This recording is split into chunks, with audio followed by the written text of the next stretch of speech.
시청자 여러분 안녕하십니까? 프레스룸 라이브입니다. 밤사이 폭우가 쏟아졌고 지금도 비가 계속 내리면서 피해도 잇따르고 있습니다. 충청 지역에서는 하천 범람과 침수가 있었고 기찻길과 도로도 통제되고 있습니다. 경기도 오산에서는 고가도로 옹벽이 무너져서 한 명이 숨지는 사고도 발생했습니다. 오산 사고 현장은 계속된 비로 복구는커녕 교통 통제도 그대로 이어지고 있습니다. 현장에 나가 있는 취재기자 연결하겠습니다.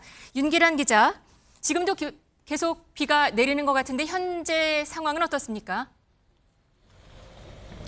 네, 옹벽이 무너지면서 인명피해가 난 오산 가장교차로 앞입니다. 조금 전까지만 해도 현장에 많은 비가 내리고 있었는데요. 지금은 조금은 잦아진 모습입니다. 하지만 현장은 어제 사고 모습 그대로인데요. 어제 밤까지는 잔해를 치우는 작업이 이루어졌지만 밤사이 현장에 비가 많이 내리면서 복구가 중단됐습니다. 어제 저녁 7시쯤 이곳 가장교차로 고가도로에 10m 높이 옹벽이 무너지면서 고가도로 아래 차도를 지나던 차량을 덮쳤는데요. 사고 3시간 만에 40대 남성 차량 운전자가 심정지 상태로 구조돼 병원으로 옮겨졌지만 끝내 숨졌습니다. 당시 피해자의 차량은 무게 180톤에 길이 40m, 높이 10m 정도인 콘크리트 구조물에 눌려 심하게 파손됐습니다. 현재 옹벽이 무너져 덮친 도로로 향하는 사거리 쪽은 교통이 전면 통제된 상태입니다. 옹벽 위쪽 고가 차도 역시 양방향 통행이 중단됐습니다. 경찰은 도로에 대한 안전진단 결과가 나올 때까지 통제를 이어갈 방침입니다. 어제 오산에는 하루에 64mm의 많은 비가 왔는데요. 사고 3시간 전쯤엔 고가도로에서 포트홀이 발견돼 고가도로 한쪽이 통제된 상황이었습니다. 경찰과 소방당국은 폭우로 옹벽이 무너졌다고 보고 있는데요. 경찰은 안전진단 과정에서 과실 여부가 발견되면 수사에 착수할 방침입니다. 지금까지 오산 옹벽 붕괴 현장에서 MBN 뉴스 윤기란입니다.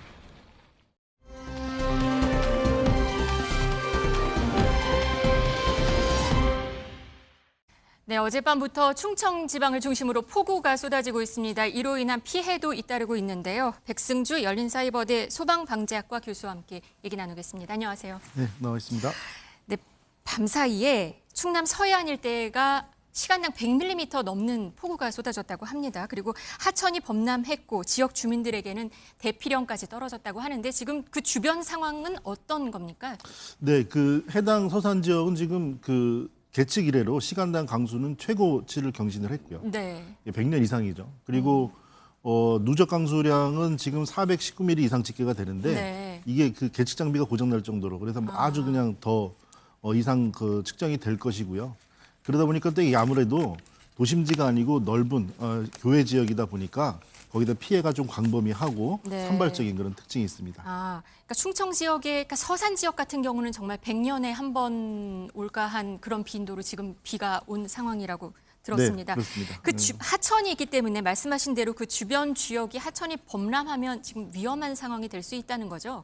네, 일반적으로 강원도나 이런 산간 지역이 아니고 네. 다소 평지 교외 지역이기도 한데요. 네. 거기다가 호우가 이렇게 예상하지 못한 이상의 호우가 왔기 때문에 그 충격 강도는 더 크게 됩니다. 네. 이거는 평상시의 대비 상태나 또 배수시설 상태의 용량 같은 경우, 그리고 하천 같은 경우도 하천에 배수 용량이 있거든요. 그 한계를 초과하게 되니까 오늘 하루도 산발적인 피해를 매우 주의해야 되고 이후에도 그렇지만 특히 오늘 같은 경우는 더 주의할 때가 아닌가 싶습니다. 당진 시내 초중고등학교는 지금 휴교령에 들어갔고요. 코레일 일부 열차는 운행이 중단이 됐고 또 서해안 고속도로도 서울 방향 해미 IC에서 서산 IC 구간도 차단된 상황입니다. 이게 통제가 지금 이루어지고 있는 상태인 거죠? 그렇습니다. 대응은 지금 절차적으로 이루어지고 있는데 네. 예를 들어 그렇습니다. 우리가 코레일이 지금 중단되는 상태라고 매우 심각하거든요.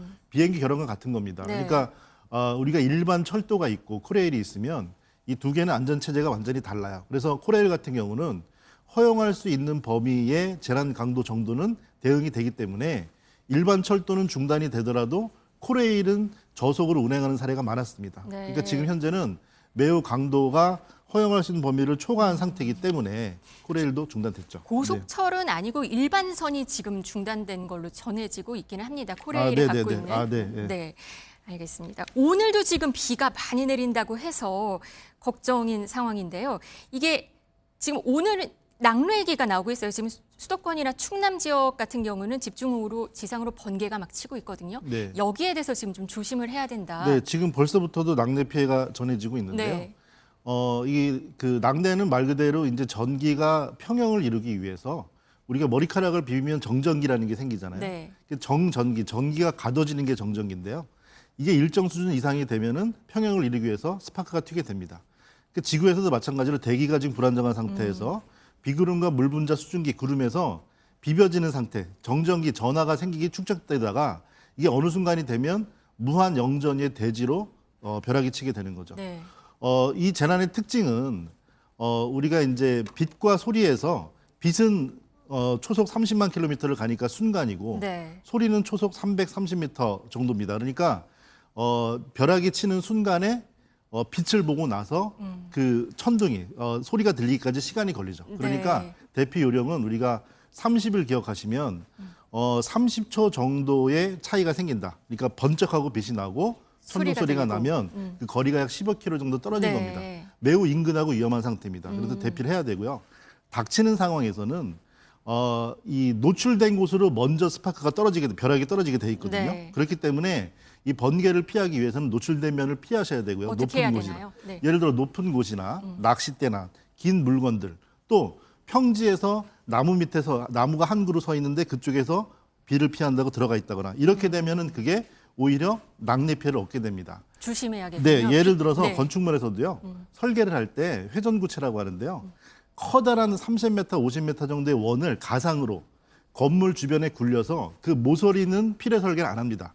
그러니까 모서리의 낮은 곳에서는 낙뢰가 파고들 수가 없다는 네. 개념인 거죠. 그렇게 되니까 높은 곳일수록 노출된 곳일수록 위험하고 돌출된 물건 이런 것들은 더 가지지 말으셔야 되죠. 비가 오는데 우산을 들고 있는데요. 네. 어떻게 해야 되나요? 비가 엄청 쏟아지는데 우산을 드는데 번개가 쳐요.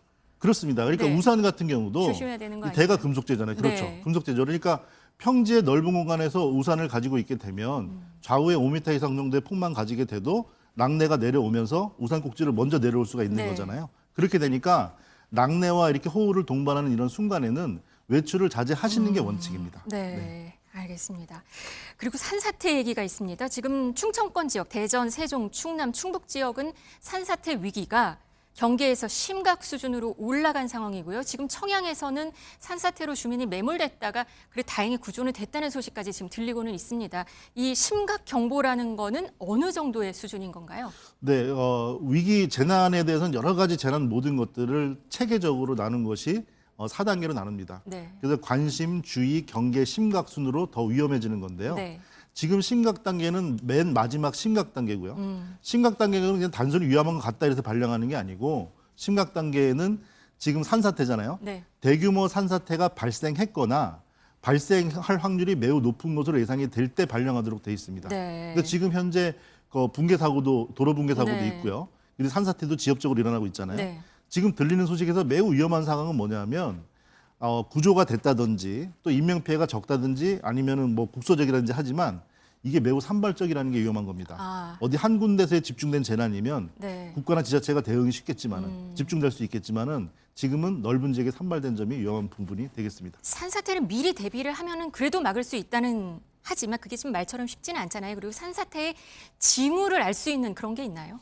네, 징후를 말씀하셨으니까 벌써 징후면 매우 긴박한 단계가 되는데요. 아. 징후가 보일 때가 되면 미리 말씀드리지만 생존 확률은 매우 낮아진 상태입니다. 특히 산사태는 더 그렇습니다. 네. 쓰나미 같은 것과 같죠. 네.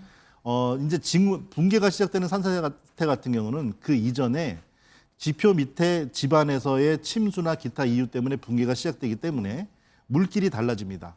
물길이 달라진다는 거는 흐르던 골짜기에서 물이 없어지고 또 이상한 곳으로 물이 흐르기 시작하고 또 어떤 부분에서 솟구쳐가지고 물이 솟구쳐 오른다든가 네. 이런 현상이 보이게 되고요. 근데 지금같이 비가 계속 쏟아지는 상황에서 산사태가 일어나면 물길을 사실은 확인할 수 있는 상황은 아니잖아요. 물길도 네. 평상시에 이렇게 배수로가 배수 용량을 초과하지 않는 범위 내에서는 하천이 범람하지 않는 것처럼 네. 물길의 수위가 낮아지고 높아지고 정도로 바뀌겠죠. 아. 그런데 흐르지 않던 곳으로 물이 새로이 흐른다든가 아니면 이상한 흙탕물들이 갑자기 솟구친다든가 하게 되면 땅 밑에서 새로운 물길이 생긴 겁니다. 그건 균열을 얘기하는 거거든요. 네. 균열 위에는 붕괴가 오게 되는 거니까 그런 징후가 되고요. 또 먼 산 지역에서는 당장 물길이 안 보이더라도 네. 땅 밑으로 밧줄이 끊어지는 뚝뚝하는 소리가 들립니다. 땅 밑에 얽혀 있는 나무 뿌리들이 끊어지기 시작하는 겁니다.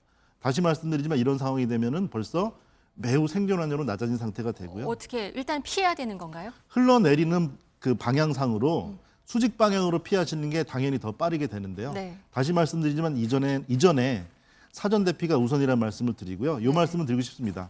지금 산림청에서 산사태 위험 지역을 구분하고 있는데요. 네. 이것은 대응과 대비를 집중하기 위한 선정이지 위험 지역이 아니라고 해서 산사태 염려가 없다는 뜻은 절대로 아닙니다. 네, 저 주민분들께서는 네. 평상시에 계신 곳이 위험하다고 판단되면 선제적 대피를 당부드립니다. 알겠습니다. 경기 오산시 아까 저희가 기자 연결을 해서 현장을 봤는데요. 고가도로에서 집중호우로 옹벽이 무너지면서 차량을 사실 덮치는 그래서 숨지는 일이 발생을 했습니다. 이게 많은 비 때문에 집안이 약해져서 이렇게 된 건가요? 이것도? 고가도로에 옹벽이 무너졌다는 거는 이거는 어떻게 봐야 돼요? 네, 그렇습니다. 지금 그 고가도로가 10m 정도 높이가 되는 옹벽에서 네. 물리적으로 얘기를 하면 비가 왔고 비 때문에 빗물이 파고들고 집안이 붕괴되면서 무너졌다. 그게 흐름으로 물리적으로 맞는 얘기지만 재난에 대응하는 측면에서는 막을 수 있었던 부분을 먼저 생각해야 되겠습니다. 네. 지금 더 자세히 조사를 해봐야 되겠지만 지금 오후에 7시경에 사고가 나는데 그 전날 새벽 7시경에 신고가 있었고요. 네. 신고 내용을 보니까 상당히 전문적이었어요. 2차로에서 집안 치마가 보이고 그다음에 보강토 쪽에서의 붕괴가 우려가 되는 데다가 그리고 사진과 주소까지 보내면서 매우 완벽한 상태로 신고를 했거든요. 그러니까 빗물 침투 시에 붕괴가 우려된다 이러면서 주민이 신고를 한 걸로 전해지는 거죠. 그렇죠. 그렇죠. 그래서 이제 조금 막을 수 있었다는 아쉬운 부분은 뭐냐면 34시간, 5시간 이전에 신고가 있었고 그리고 그 해당 시점에서도 지금 포트홀 보수라고 하는데요. 네. 해당 도로 윗면에서의 포트홀은 이제 땅패임이고 싱크로하고 구분이 되거든요. 네. 그러니까 땅패임, 땅꺼짐 구분이 되는데요. 네네. 밑에서부터 붕괴가 되는 이번 사고는 땅꺼짐으로 시작됐겠죠. 네. 근데 이제 그거를 판단을 전해지는 용어로만 봐도 가벼이 위에서 도로만 보수하면 된다는 판단을 잘못했던 것 같아요. 그러니까 빨리 가서 보수를 하는 대응은 빨리 가는 시간적으로는 빨리 갔겠지만은 그 작업 자체의 판단이 전문적이지 못했다는 부분이 조금 더 따져봐야 될 부분 아닌가 아쉽고 생각해 좀 봅니다. 안타깝습니다. 그리고 네. 침수 피해도 지금 잇따르고 있습니다. 충남 서해안 지역 같은 경우는 주택, 상가, 도로 침수 얘기가 들리고 있고요. 석산동의 침수 차량에서 심정지 환자가 발견이 됐는데 결국 숨졌다는 얘기가 들리고 있습니다. 침수 차량, 그러니까 비가 많이 오고 있는데 차 안에 있어요. 이거 어떻게 해야 되는 건가요? 네, 일단은 그 30cm에 대한 기억을 꼭 해주시기 바랍니다. 30cm요. 30cm는 두 가지. 승용차 같은 경우는 3cm가 되면은 차량 바퀴가 반 이상 잠기면서 차가 뜨게 되고 차량 바퀴로 이동이 불가능한 한계점이 됩니다. 또 그 지점에서는 내려서 물살이 있는 경우에 성인 남성도 종아리로 때리는 수압을 견디지 못하고 쓸려 내려갈 확률이 높아집니다. 그러니까 그 이전에 30cm가 한계이기 때문에요. 도시에서는 보차도 경계를 보면 좋아요. 그러니까 보도블럭하고 차도하고 턱이 있잖아요. 네. 20cm 정도 되는데 그 정도가 잠긴 도로면 진입하지 않는 게 원칙입니다. 한 언론 보도를 보니까 침수 당시에 차가 뭐 떠내려간다 이런 전화도 있었다라는 얘기가 있어요. 그러면 차 안에 있고 비가 많이 내려요. 차가 잠길 것 같아요. 그러면 일단 내려야 되는 거죠. 해당 상황에서는 물은 밑에서부터 올라오는 게 아니고 한쪽에서 흘러오거든요. 가능하면 네. 갑자기 늘어진 상황에서는 순식간에 차가 이동하기 어려운 부분에서는 차가 흘러내려오는 반대 방면으로 차를 세우고 그리고 내려오는 면에서 문이 열리질 않으니까 반대쪽 때문에? 네. 그렇죠. 반대쪽 면을 열면 그래도 그 수압을 약간은 견뎌줍니다. 이거는 하천을 차량이 건넜을 때 상황에서의 요령이 되는데요. 네. 그렇게 도로에서도 갑자기 물이 불어나면 차량으로 막아두는 방향에 반대 방향으로 대피하시는 요령도 있습니다. 차가 문이 안 열리는 경우가 있잖아요. 수압 때문에. 네. 그러면 어떻게 해야 되나요? 그 또한 30cm 기준으로 합니다. 네. 성인 기준의 힘으로 내부와 외부의 물높이 차가 30cm 이상이 되면 밀어서 열 수가 없습니다. 그래서 물이 차오르는 상황에서는 차와 몸을 젓더라도 고립되지 않도록 창문을 내려서 유리창을 깨는 것도 어려울 수 있거든요. 네. 창문을 미리 내려두어서 대피를 하셔야 되겠고요. 예, 그래서 매우 위험한 상황이니까 잠기는 도로는 진입하지 않는 것이 가장 생존 요령이 되겠습니다. 알겠습니다. 기상 상황 수시 확인하시고 침수 위험 지역은 출입하지 않으시는 등 이 안전에 유의하셔야겠습니다. 지금까지 백승주 교수와 함께 얘기했습니다. 고맙습니다. 감사합니다.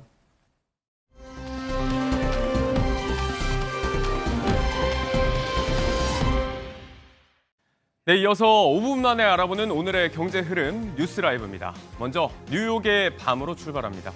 뉴욕 증시 3대 지수는 모두 강세로 마감했습니다.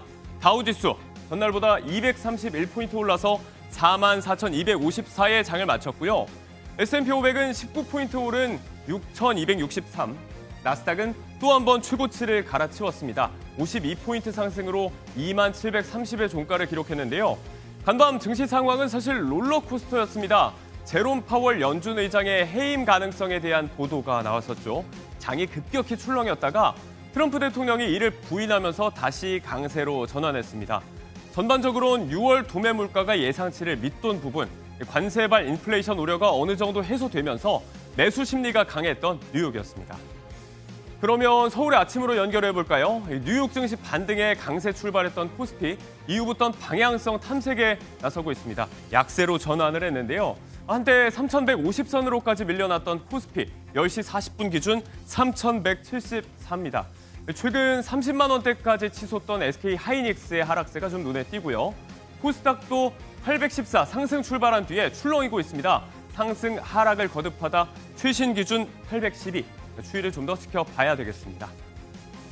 고물가 얘기는 계속 전해드리고 있어서 좀 송구합니다. 생활 필수품도 마찬가지였습니다. 2분기 생활 필수품 10개 중 7개의 가격이 올랐는데요. 특히 15% 넘게 오른 맛김부터 커피 믹스, 분유 등 상위 5개 품목은 평균 11% 상승했습니다. 소비자들이 특히 많이 찾는 품목들이죠. 체감폭도 클 것으로 보입니다. 이렇게 내 월급 빼곤 다 오르고 있는 실정입니다. 사흘 뒤면 초복인데요. 삼계탕, 재료를 직접 사서 끓여도요. 가격이 만만치가 않을 것 같습니다. 전통시장에서 영게 4마리와 또 수삼, 찹쌀 등 재료를 사서 삼계탕 4인분을 끓이기 위한 비용은요. 36,260원으로 집계됐습니다. 1인당 9,000원 꼴이 되는 거죠. 5년 전과 비교하면 무려 35%가 올랐습니다. 직접 사서 끓여 먹어도 9,000원, 만만치가 않죠. 여기에 좀 도움이 될까요? 전 국민 25만 원 지원금, 민생회복 소비 쿠폰. 여기에 소득세를 좀 내야 될까요? 정부는 사실이 아니다라고 선을 그었습니다. 최대 55만 원의 소비 쿠폰을 받더라도 전액 비과세라서 소득세를 더 내지 않는다는 뜻입니다. 학계에서는 이런 소모적인 논쟁을 피하기 위해서 법 개정으로 전 국민 대상의 지원금은 과세 대상이 아니다라는 점을 분명히 해야 한다는 조언이 나왔습니다. 상반기 우리 음료수의 수출이 사상 최대치를 기록했습니다. 이 가운데 이른바 하얀 음료의 해외 인기가 두드러집니다. 무슨 얘기인지 볼게요. 4억 달러를 넘어선 상반기 음료 수출. 4년 전과 비교하면 27% 가까이 늘어났는데요. 이 K음료 열풍을 주도하고 있는 건 우리에게 유명한 우유탄산, 그리고 또 식혜, 우리 고유의 맛을 살린 제품들이었습니다.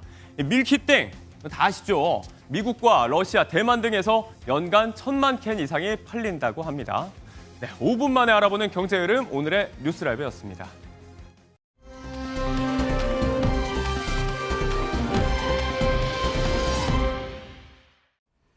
네, 경제 현안들에 대해서 깊지만 쉽게 알려드리는 경제 라이브입니다. 오늘은 주식시장으로 가보도록 하겠습니다. 김학균 신현증권 리서치센터장, 황승택 하나증권 리서치센터장 나오셨습니다. 안녕하세요. 네, 안녕하십니까. 안녕하세요. 네, 코스피 5천 시대 올까요?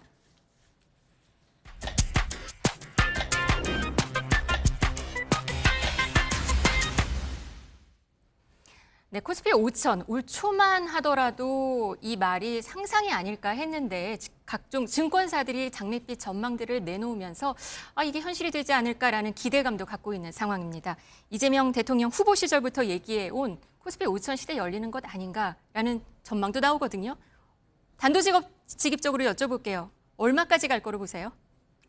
저희는 종합주가지수 전망을 안 하는데요. 네. 그래도 역사적 고점이 3,300포인트인데 그걸 좀 한참 넘어가는 강세장이 이어지지 않을까 시장 저희는 좋게 보고 있습니다. 좋게 보시는군요. 네.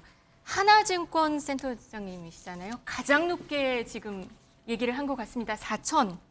어디까지 갈 걸로 보세요? 사실 저희는 이제 데이터를 기반으로 봤을 때 네. 이제 적정 수준은 3,250 정도로 보고 있는데 네. 실질적으로 이제 고점 기준 과거에 이제 밸류에이션의 오르는 구간에서 고점까지 감안을 한다면 네. 한 3,710 정도 저희가 공식 의견으로 얘기를 하고 있고요. 네. 그리고 만약에 이제 하반기 얘기하시는 그렇죠, 거죠? 하반기. 3,750. 10 정도까지 보고 네. 있고 그다음에 이제 그 외에 이제 디스카운트 요인들이 이제 어떻게 해소되느냐에 따라서 4천 얘기는 그래서 나온 것 같습니다. 아, 예, 예. 왜 나왔어요? 4천이? 어떻게 나온 거예요? 그러면? 실질적으로 그것도 밸류에이션 이슈인데요. 네. 그러니까 결국에는 순이익 증가 이런 부분들을 감안을 했을 때 저희가 상단을 3,710 정도까지 보는 부분이고 이제 디스카운트 요인들이 해소되면은 밸류에이션이 조금 더 올라가서 4천 정도까지 또 가능하다라는 얘기를 저희 퀀트 담당 애널리스트가 했었습니다. 네. 예. 외국계 증권사들도 지금 꽤 좋게 보고 있습니다. 국내 증권사가 좋게 보는 건 뭐 그럴 수 있다고 치지만 외국계 증권사가 이렇게 얘기를 하니까 좀 더 눈길이 가거든요. JP 모건이었나요? 2년 새 5천 얘기를 했고요. 모건 스탠리도 좋게 봤어요. 왜 네. 이렇게 좋게 보는 건가요? 또 외국계 증권사 의견만 눈여겨보실 필요 없는데 사실 네. 이제 최근에 우리 증시에서 나타난 명백한 변화는 네. 상법 개정되면서 지배구조 개선에 대한 기대가 있는 것 같습니다. 우리가 경제가 성장하고 기업이 돈을 잘 벌어야 주가가 올라가는 것도 맞지만 네. 기업이 번 돈이 주주들에게 잘 흘러 들어가야 그 주식이 제대로 오를 수 있는 거거든요. 그래서 외국인 투자가들은 지배구조 개선에 대한 기대가 있는 것 같고 네. 특히 최근에 이런 얘기들을 하는 것 같아요. 이 지배구조 개선이 한국에서만 벌어진 게 아니고 일본이 한 10년 정도 거버넌스 개혁을 했거든요. 일본이요? 일본과 네. 비교를 많이 하고 네. 특히 일본 주가가 2013년부터 사실 지금까지 오르고 있는데 외국인 투자가들이 바닥에서 주식을 못 샀습니다. 일본 시장. 일본이 변할 수 있겠어? 이제 그런 좀 태도가 있었던 네. 건데 근데 어쨌든 우리가 일본을 벤치마크할 수도 있고 하기 때문에 전체적으로는 거버넌스 개선에 대한 기대가 외국인들이 우리 증시를 좋게 보는 주요한 논거가 되는 것 같습니다. 상법 개정안 얘기하셨는데 사실은 이 상법 개정안에 대해서 반대 의견도 많았어요. 네, 이거 그럼요. 기업들한테 오히려 더 안 좋을 거다. 결과적으로 주식시장이 더 안 좋아질 수도 있는데 정치권에서는 더 센 거를 내놓겠다라고도 얘기를 하고 있는데 주식시장 자체는 지금 반응은 나쁘지 않아요. 방금도 좋게 보시는 건가요? 그럼요. 그게 사실 그렇게 말하는 게 좀 온당치 않다고 생각하는데 네. 이게 기업이 장기적으로 경영을 하는데 주주들의 배당 주고 주주들은 주식을 샀다 팔았다 많이 하니까 기업을 단기적으로 보고 또 장기적으로 투자하는데 주주들이 막을 수 있다 이런 걱정인데 사실 주주들이 막아서 한국의 지배주주들이 한 가지 못한 적 한 번도 없고 네. 또 주주들을 이렇게 많이 줘본 적도 없어요. 우리나라 배당 성향이 일본이나 중국이나 대만과 같은 비슷한 구조를 가진 나라보다 낮으니까 네. 우리나라 지배주주분들이 또 그렇게 또 나쁜 분들은 아니라고 봅니다. 네. 다만 그런 제도와 관행이 있었는데 이걸 한번 되돌아보자는 의미니까 너무 부정적으로 볼 필요는 없다는 게 제 의견입니다. 네. 외국인들은 지금 많이 우리 주식을 사고 있습니다. 작년부터 한 올해 4월까지는 외국인들이 많이 팔았는데요. 지금은 많이 또 사들이는 모습이 확실히 보이거든요. 예, 예. 네.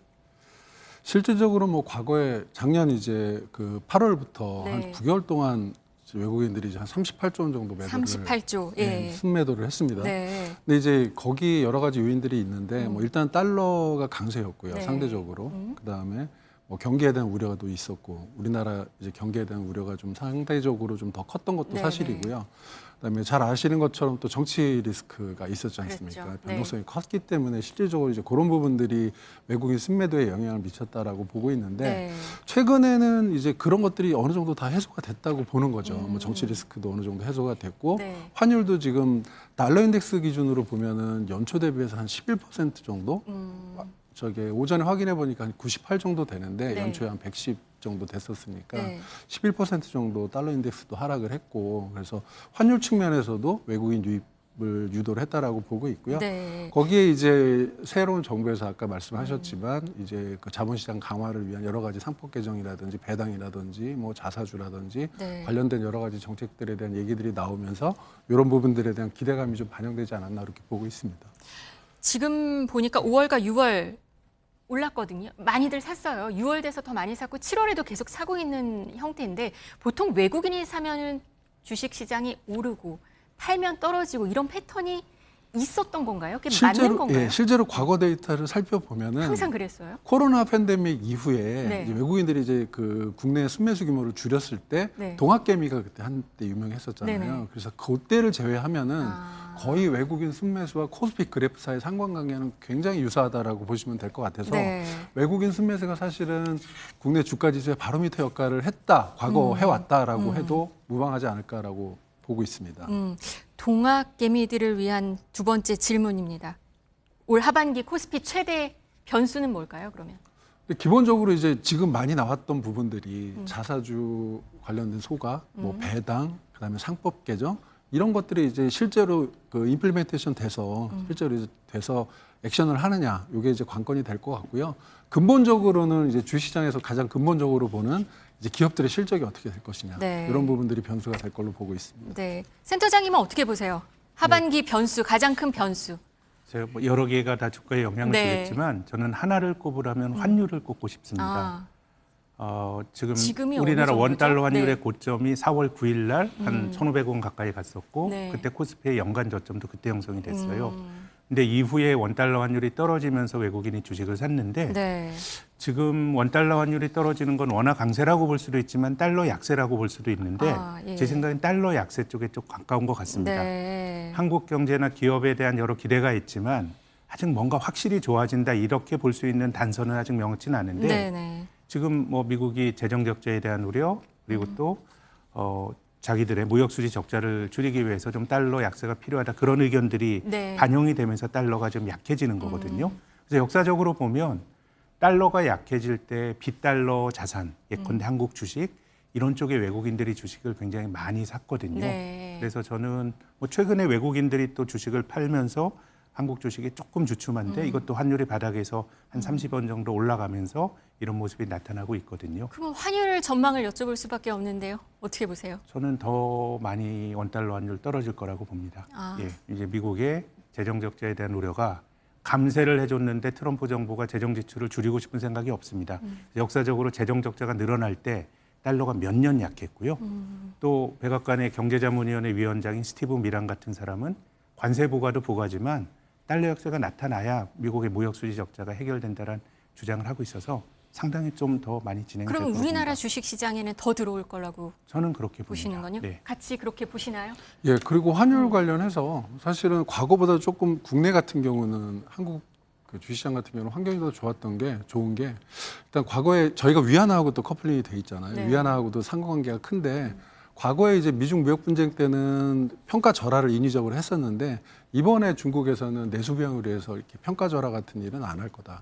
그러니까 위안화 강세 이런 부분들도 이제 같이 달러 봐요. 하락에 대해서 네. 예, 영향을 주고 그런 부분들이 유동성 공급에 외국인 유동성 공급에 긍정적인 영향을 줄 것이다라고 보고 있습니다. 근데 지금 공매도 순 보유 잔고가 거의 공매도 재개 이후에 거의 최고치라고 들리고 있어요. 그러면 하락에 베팅하는 사람들이 많다는 얘기잖아요. 공매도에 그렇죠. 예, 예. 잔고가 많다는 것.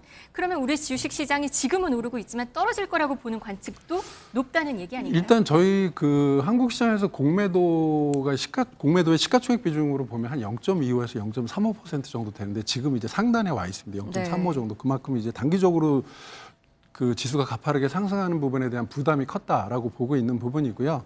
실질적으로 뭐 그 재상승을 위한 토대 마련이라는 측면에서도 일단은 기본적으로 조정은 좀 필요하지 않을까라고 생각을 하고 있고요.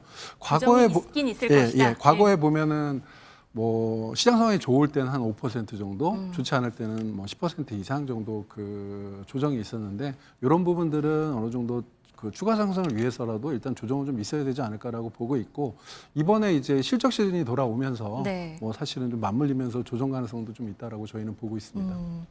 요즘 미국 시장을 보면은 꽤 좋습니다. 트럼프 관세 이슈에도 불구하고 미국 시장이 좀 튼튼한 거는 엔비디아 덕분이라는 얘기가 나오고 있어요. 그리고 AI 관련해서 어떤 산업계가 많이 변하는 그 와중에서 벌어지는 일이다. 그러면 우리나라는 어떨 것인가?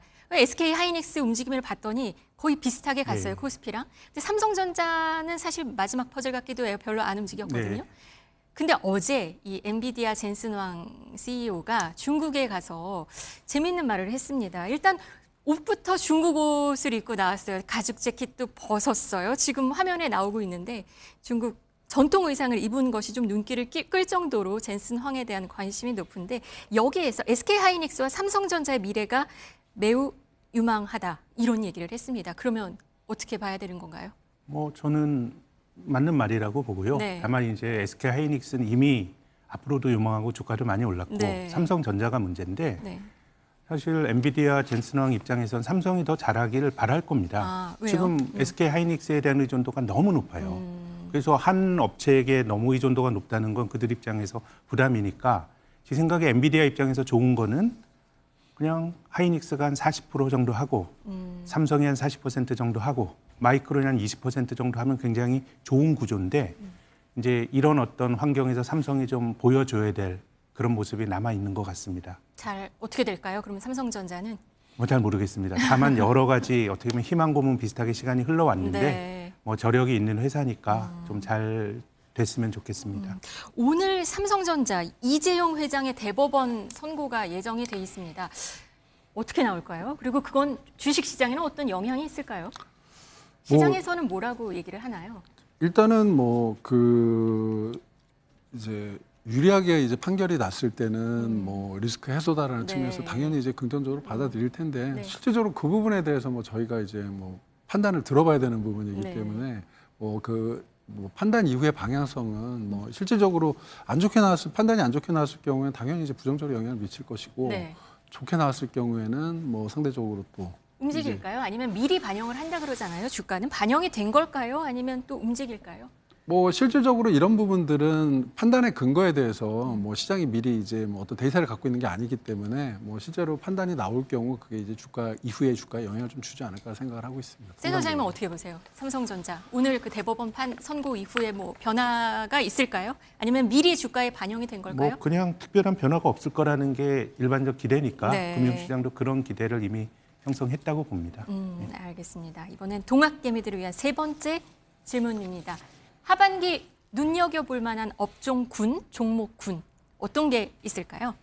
저희는 뭐 업종이나 종목보다는요. 네. 어쨌든 주주 환원이나 지배구조 개선에 대한 의제들이 만들어지고 네. 기업들도 신경을 많이 쓰고 있거든요.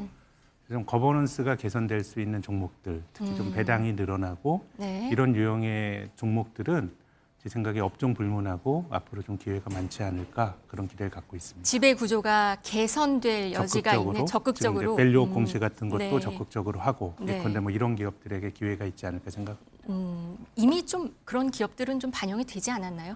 많이 올랐지만 네. 여전히 기업이 가지고 있는 자산 가치 같은 거에 비하면은 여전히 뭐 저평가돼 있다고 볼 수 있습니다. 알겠습니다. 센터장님은 어떻게 보세요? 일단 뭐 저희 전략 쪽에서 얘기하는 것처럼 강세장에서 일단 기본적으로 주도주는 변하지 않는다라고 네. 보는 부분이 있어서 여전히 지금 시장이 좋게 보는 금융이라든지 조방원 우리가 말하는 조선기계 방산 뭐 원전까지 포함해서 네. 이런 부분에 대한 기대치는 뭐 여전히 좋게 보고 있고요. 추가적으로 이제 뭐 반도체 쪽 이런 부분들 여전히 뭐 계속 좋게 보고 있는 상황이고 아까 네. 말씀하신 것처럼 EPS 증가보다 뭐 DPS나 PBR이 더 증가하는 자산 가치, 예, 네. 그리고 이제 배당 성공. 주주가치 네. 제고에 네. 유리한 기업들 이런 기업들의 주가 상승폭을 좀 눈여겨봐야 되지 않을까라고 보고 있습니다. 네, 요즘에 ETF 얘기도 많이 합니다. 어쩌면 저는 ETF 통장을 그때 이재명 대통령이 한번 보여준 적이 있어요. 이제 여기다 투자를 하겠다. 그러면서 주가를 올리겠다. 그러니까 사람들이 ETF가 뭔가부터 시작을 해서 모르시는 분들도 많았는데 좀 관심을 갖고 보거든요. 그러니까 상장 지수 펀드잖아요. 네. 근데 지금 이게 1000개나 된다고 들었습니다. 그럼요. 네. 어떻게 이 ETF는 어떻게 저는 투자를 ETF의 원래 네. 정신은 네. 시장을 사는 거예요. 완전히 분산된. 근데 지금 금융업자들이 섹터 ETF, 업종 ETF를 많이 만드는데 네. 그건 본질적으로 개별 종목을 사는 것과 저는 똑같다고 생각합니다.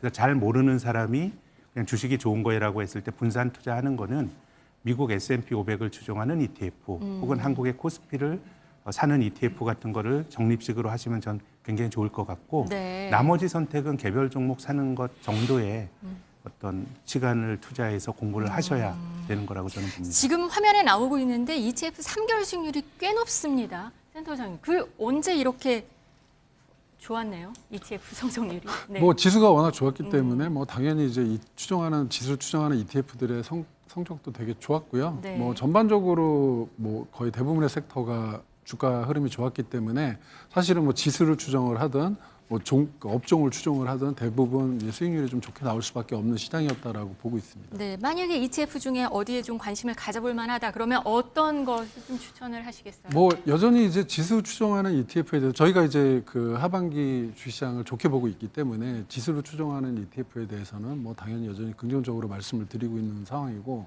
이제 좀 그 포커싱을 해서 업종을 좁혀서 본다면은 미국 반도체라든지 그 다음에 뭐 리쇼어링 관련된 인프라 관련된 업종에 그 관련된 ETF 뭐 이런 것들도 한번 눈여겨볼 필요가 있다라고 보고 있습니다. 그래도 하반기에 혹시나 지금 우리나라 경제가 그렇게 딱히 좋지는 않거든요.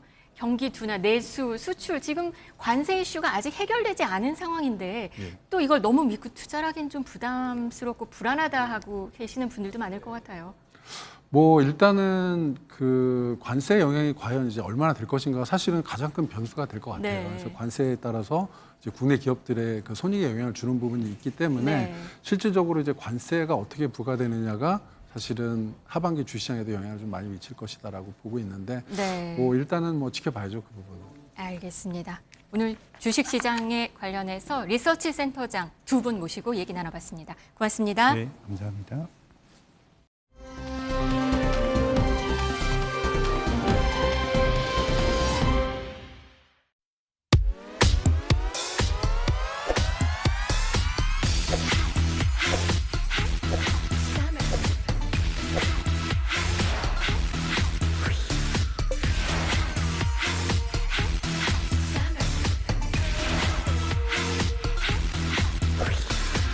도저히 이렇게도 안 되겠어. 내가 어떻게든 좀 손보겠어. 낡은 스타일밖에 모른 너의 프로듀스 얼마나 멋져질지 좀 알겠어.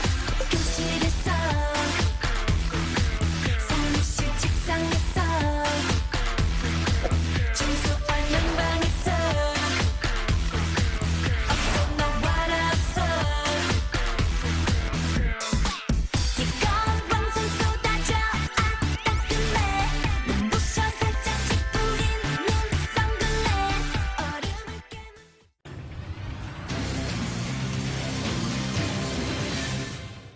네, 뭐 하고 사나 뭐 먹고 사나 고민을 해보는 시간입니다. 오늘 뭐 사니 시간으로 이어갑니다. 거센 비가 내리고 있습니다. 이 비가 그치고 나면 다시 한번 또 이제 더위가 기다리고 있을 것 같은데요. 8월 초까지 역대급 폭염이 계속될 거란 전망이 이어지면서 자연스럽게 우리 냉방비, 전기요금 걱정으로 걱정들이 옮겨가고 있습니다. 자, 오늘은 일타 수강생 박진아 아나운서가 없기 때문에 제가 직접 소개를 하겠습니다. 전기요금 똑똑하게 줄이는 방법에 대해서 한국산업경제연구원 경제연구실장이시죠. 김광석 교수님 모시고 이야기 나눠보겠습니다. 어서 오세요. 안녕하세요. 네, 김광석 교수님과 함께 전기요금 이야기 본격적으로 한번 해보겠습니다. 시작합니다. 네.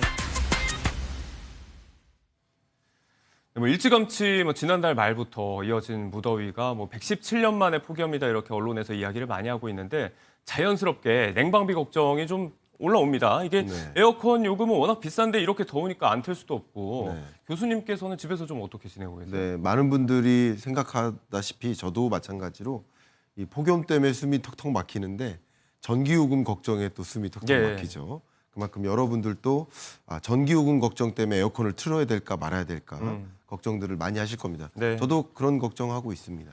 저도 또 이제 집에 아기가 있어서 아이들 또 더위 많이 타잖아요. 네. 그래서 냉방을 끌 수가 없는데 많은 가정에서 이렇게 말 그대로 냉방을 풀가동하고 계실 것 같습니다. 그러다 보니까 8월 초까지 전력 수요도 사상 최대가 될 거라는 전망이 나오고 있고 정부에서 여러 가지 선제적인 대책을 내놓고 있습니다. 일단은 7, 8월 누진제 완화 이 부분이 눈에 띄는데 네. 어떤 이야기들이 좀 포함되어 있을까요? 네, 이 부분 여러분 주목하시면 좋을 것 같습니다. 네. 일단 기본적으로 여러분이 전기요금 걱정 많이 하시는데 그러니까요. 그 전기요금 제도는 누진제입니다.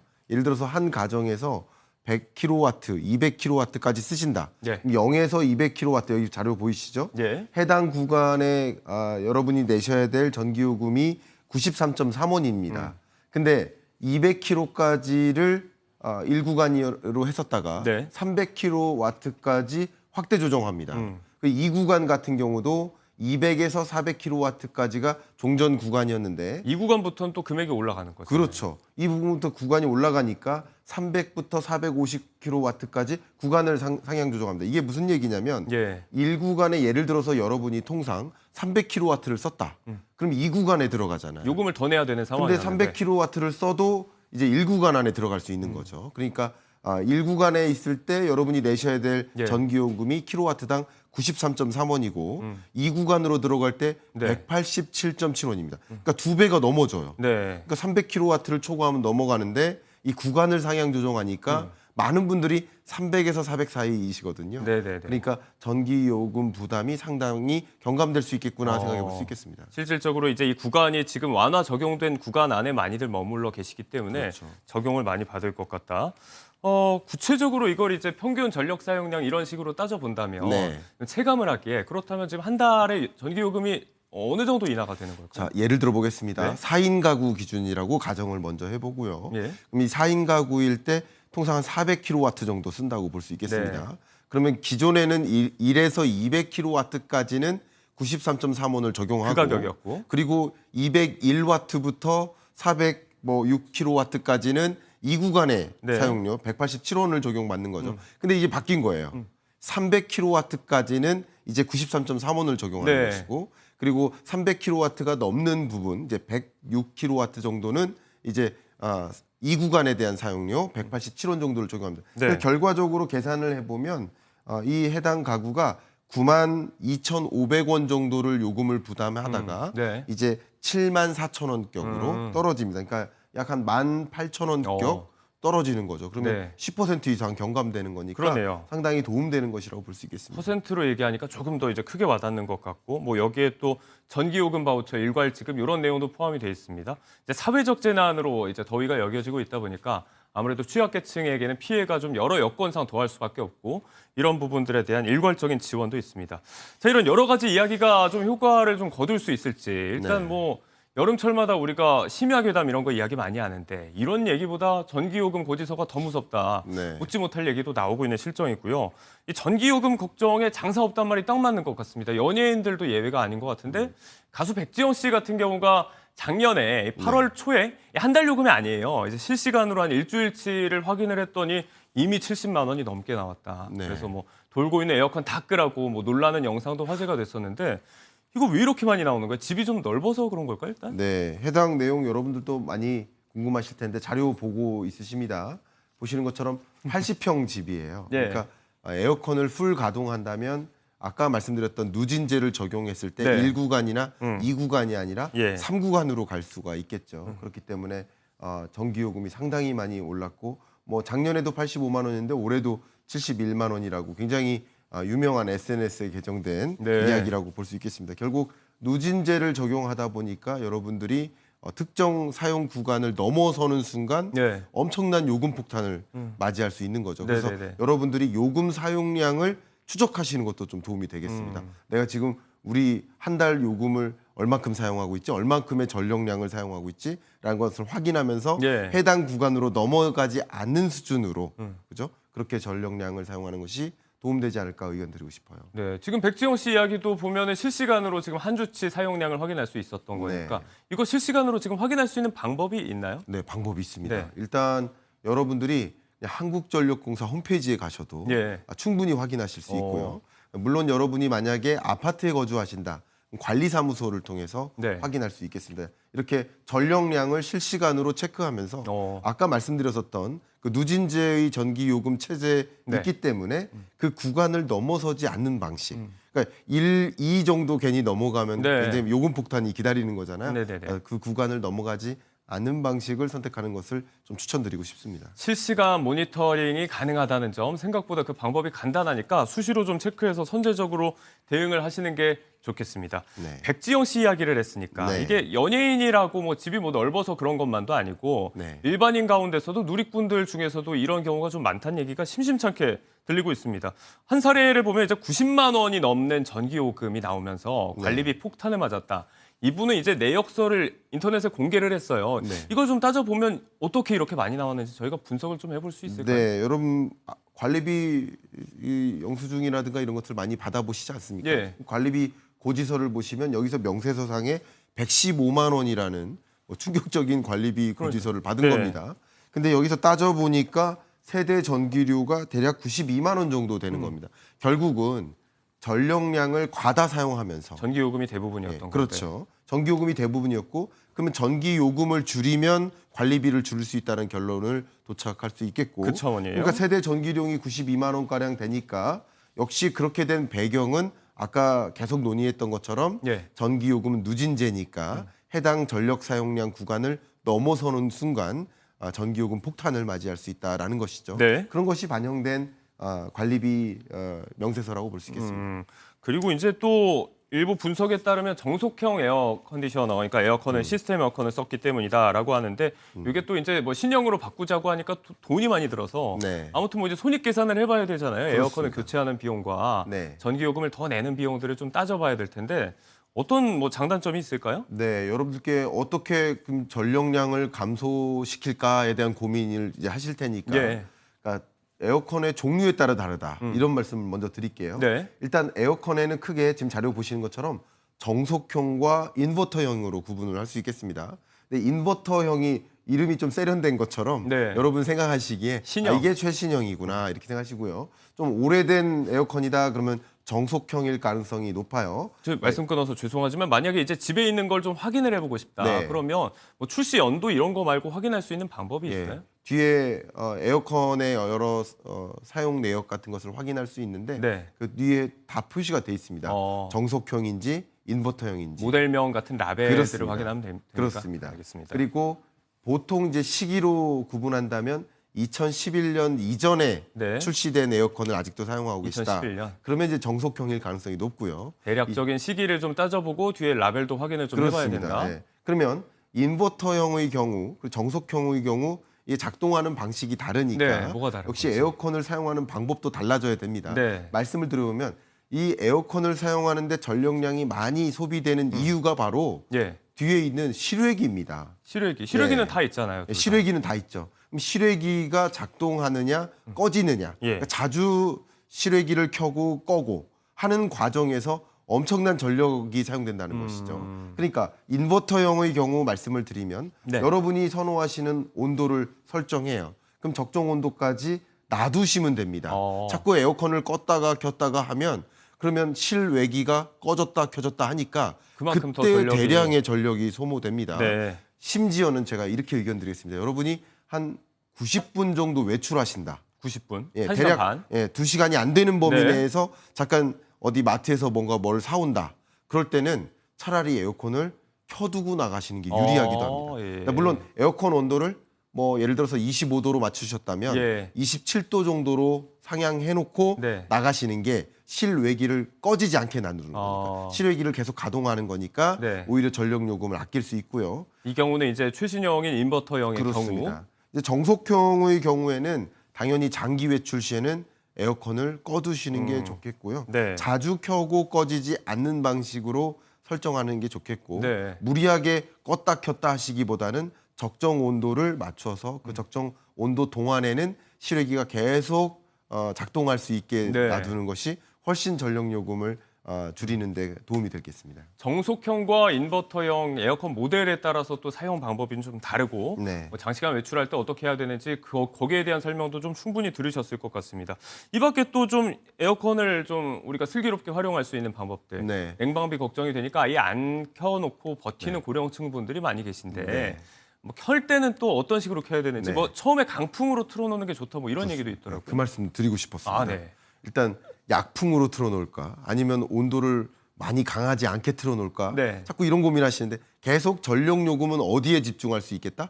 실외기입니다. 예. 그러니까 강풍으로 트나 약풍으로 트나 네. 실외기가 굴러가는 건 똑같아요. 그러니까 전력 요금의 차이는 별로 없어요. 네. 그렇기 때문에 오히려 에어컨을 가동하실 때 네네. 강풍으로 아, 세게 틀어놓고 처음부터 그냥 세게 트는 게 낫다. 그렇습니다. 그리고 점점 온도를 조절하는 것이 차라리 실외기의 작동 시간을 줄일 수 있기 때문에 실외기의 가동 시간을 줄이는 것. 예. 여기에 초점을 맞추니까 강풍이 오히려 유리하다. 이 말씀 드리고요. 네. 여러분들이 나는 그냥 제습 모드로 할까, 냉방 모드로 할까. 근데 한번 생각해 보세요. 네네네. 제습 모드나 냉방 모드나 실외기가 작동하는 건 똑같아요. 아, 그래요. 전력량에 있어서는 큰 차이가 없어요.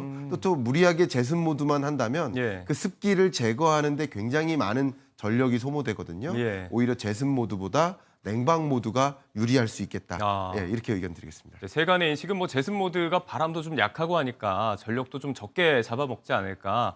그래서 이 모드를 좀 켜놓는 게 나을 것 같다라는 인식도 있는데 아예 반대되는 얘기일 수 있다라는 차원입니다. 실외기에 우리가 좀 주목을 해봐야 될 것 같습니다. 이 밖에 또 전기 요금을 아낄 수 있는 여러 가지 방법들. 일단은 공이 나와 있는 어떤 요금 감면 혜택들을 우리가 네. 많이 있는데 잘 몰라서 못 쓰는 경우가 있잖아요. 네. 연예인 이야기를 했지만 이제 그 다산의 여왕인 정주리 씨, 다섯아들의 어머니로 유명한데 네. 말만 들어도 이제 집에 냉방비 어마어마하게 나올 것 같잖아요. 근데 네. 정주리 씨가 얘기하기를 3자녀 이상의 다둥이 가족이면 또 요금 감면 혜택이 있다고 하더라고요. 네, 그렇습니다. 여러분 이 사실을 모르시면 꼭 기억하셔야 되고 네. 주변 지인들한테도 다자녀 가구라고 한다면 알려주셔야 됩니다. 그러니까 다자녀 가구의 경우 3인 이상 다자녀 가구의 경우 예. 전기 요금을 최대 30%까지 할인해주는 혜택을 제공해주고 있습니다. 네. 어떻게 신청하느냐? 가까운 한국전력공사 지점에 방문하시거나 네. 홈페이지에서도 가능합니다. 홈페이지에서 가능해요. 신청하시고요. 가끔 이런 질문을 받아요. 네. 이게 저출산 대책이냐? 그러니까. 전력요금 감축해준다고 네. 아이를 더 낳겠느냐? 그 뜻이 아니라요. 네네. 아이를 더 많이 낳은 다자녀 가구의 경우 다양한 생활비 부담이 가중될 수 있기 때문에 어마어마하게 나오죠. 그런 다자녀 가구에게 생활비를 경감시켜주는 네. 방향의 정책이다. 이렇게 이해해 보시는 게 어떨까 생각합니다. 정주리 씨 경우는 이제 5아들이라서 뭐 한 달 식대가 뭐 200만 원 그렇게 나온다고 얘기하더라고요. 조금이라도 도움이 될 것 같고 여기에 더해서 이제 뭐 3년 미만의 영유아가 집에 있는 경우에는 또 동일한 요금 감면 혜택이 있다고 하니까 꼭 알아서 챙기시면 좋을 것 같습니다. 저희가 냉방기기에 초점을 많이 맞추고 얘기를 했지만 네. 전기요금 폭탄을 불러오는 주범 중에 하나에 또 의외의 이름이 있더라고요. 네. 조그만 전기밥솥이 그렇게 전기를 많이 잡아먹는 전기밥솥이 어마어마한 전력량을 소모하고 있습니다. 네. 여러분 통상 평균적으로 계산해 보면 한 가구에 약 12.9%가량. 13%. 예. 이게 조그만 게. 그 조만한 게 13%가량. 냉장고 같은 경우가 26%, 그리고 에어컨 같은 경우가 23%니까 네. 그 다음으로 전력을 많이 소모하는 것이 바로 전기밥솥입니다. 3대 주범이네요. 예. 그래서 여러분들이 전기밥솥의 보온 기능을 오래 사용한다면 전력을 굉장히 많이 소모하게 되고 네. 그럴 경우 전력 구간이 누진제 체제 하에서 네. 전력 구간이 위로 올라갈 수도 있으니까 전력량을 조정하는데 네. 전기밥솥 사용에 대한 고민을 하셔야 되는데 네. 뭐 여름철이니까 어떤 밥을 예를 들어서 보온해 주시기보다는 네. 뭐 일정 부분을 뭐 냉동해 놨다가 그렇죠. 데워 드신다든가 이런 여러 가지 방식을 동원해서 전기밥솥에서 정말 많은 전력을 네. 소모하는구나라고 인식하고 전기밥솥을 사용하시는 것이 좋지 않을까 이렇게 의견 드립니다. 뭐 보온을 12시간 유지해 놨을 때 이제 거기에 들어가는 전력량이 취사 한번 하는데 드는 전력량과 뭐 맞먹는다고 그렇습니다. 하니까. 네. 여름철이니까 또 밥도 늘고요. 좀 따로 보관을 해 두시면 더 좋을 것 같습니다. 네. 냉장고 얘기도 잠시 했잖아요. 예. 자꾸 여닫는 게 그렇게 문제가 된다고요. 맞습니다. 냉장고를요. 여러분 이 부분 주목하세요. 냉장고 한번 열으면 보통 5초 정도 머물잖아요. 네. 그럼 5초 머물면 당연히 냉장고 안에 온도가 올라가겠죠. 따뜻해지겠죠. 그럼 다시 그 냉장고 온도를 기준 수준으로 맞추기 위해서 30분 걸립니다. 그러니까 5초 문 열면 30분 동안 냉장고가 적극적으로 가동된다. 네. 이렇게 생각할 수 있으니까 가급적이면 냉장고 문을 자주 여닫지 않는 그런 방식을 좀 선택하시면 어떨까 추천드리고 싶습니다. 뭘 꺼내고 뭘 지금 집어넣어야 되고 이걸 좀 순서대로 짜고 나서 네, 미리 다 신중하게 열어야 될 것 같아요. 작전 다 짜고 네. 문 탁 열고 바로 닫는 그런 액션이 좀 필요하지 않을까 생각합니다. 네, 이런 얘기도 좀 해보도록 하겠습니다. 저희가 이제 가정경제 쪽에 주목을 했으니까 자영업자분들 걱정을 좀 해볼게요. 이분들이 이제 힘들다는 얘기가 하루 이틀 얘기가 아닌데 네. 이번에 폭염이 또 냉방비 전기요금 상승으로 이어지면서 또 이중고가 될 수도 있을 것 같습니다. 네. 이 상황에서 우리가 살펴볼 수 있는 게 지금 이제 일부 상점가나 번화가 보면 아예 문 열어놓고 영업하는 개문 냉방 많이 하고 있잖아요. 주변에 뭐 지나가면 찬 공기 나오면 막 들어가고 싶어지니까. 네. 그런데 이게 이제 냉방비 걱정이 되고 다만 워낙에 상황이 안 좋다 보니까 이렇게 영업을 안 할 수도 없고 네. 규제 방법은 또 딱히 없고 네. 이분들은 어떻게 하면 좋을까요? 네, 개문냉방 자체가 전력 사용량을 3-4배 가량 올려놓는다라고 상정하시면 좋겠습니다. 예. 그래서 개문냉방 했을 때 기대될 수 있는 손님의 증가분보다 전력 사용량이 더 많아지면 오히려 비용 비효율적이잖아요. 예. 그러니까 개문냉방에 대해서 좀 심각하게 고려하셔야 되고 저의 의견은 모든 자영업자가 다 같이 개문냉방하지 않으면 그러면 쓸데없이 전력 사용량을 많이 늘려서 아, 예. 비용 부담을 늘릴 필요는 없지 않겠습니까? 치킨 게임이다 일종의. 예, 그래서 이런 방송을 통해서 개문냉방하지 않기 운동을 같이 네. 우리 벌이면 어떨까? 그래서 해당 지역 골목 상권 내에서 같이 개문냉방하지 맙시다 네. 하는 여론을 조성해서 서로 이 어려운 때에 이 전력 사용량에 네. 따른 전기 요금 부담을 좀 줄일 수 있지 않을까 의견 드리고 싶습니다. 마지막으로 이 내용만 좀 간략하게 정리 부탁드려 볼게요. 저희가 또 앞서 뉴스라이브에서 다뤘던 내용이기도 한데 네. 소상공인 부담 경감 크레딧이라는 게 또 정부에서 추진 중입니다. 지금 네. 지원을 받고 있죠? 그렇습니다. 여러분이 그러니까 전년 기준으로 매출액이 3억 원 미만이시다. 네. 그럼 여러분이 사업자 등록증을 갖고 계실 텐데 3억 원 미만의 자영업자 소상공인 여러분들이라고 하신다면 네. 이 해당 대상이 되는 겁니다. 주로 공공요금, 전기요금이나 가스요금이나 수도요금 예, 예. 여러 요금들이 있고 그 밖에 4대 보험이 있죠. 국민연금이라든가 건강보험, 산재보험, 고용보험 이런 부분에 대한 부담을 경감시키기 위해서 네. 50만 원을 지원해주는 제도라고 볼 수 있겠습니다. 네. 또 그리고 뭐 가정에는 주택용 에너지 캐시백 이런 제도도 지금 운영이 되고 있으니까 꼭 참고하셔서 슬기로운 여름 나시길 바라겠습니다. 오늘 김광석 교수님과 함께 전기요금 얘기해봤습니다. 똑똑하고 또 시원한 여름 되시길 바랍니다. 고맙습니다. 감사합니다.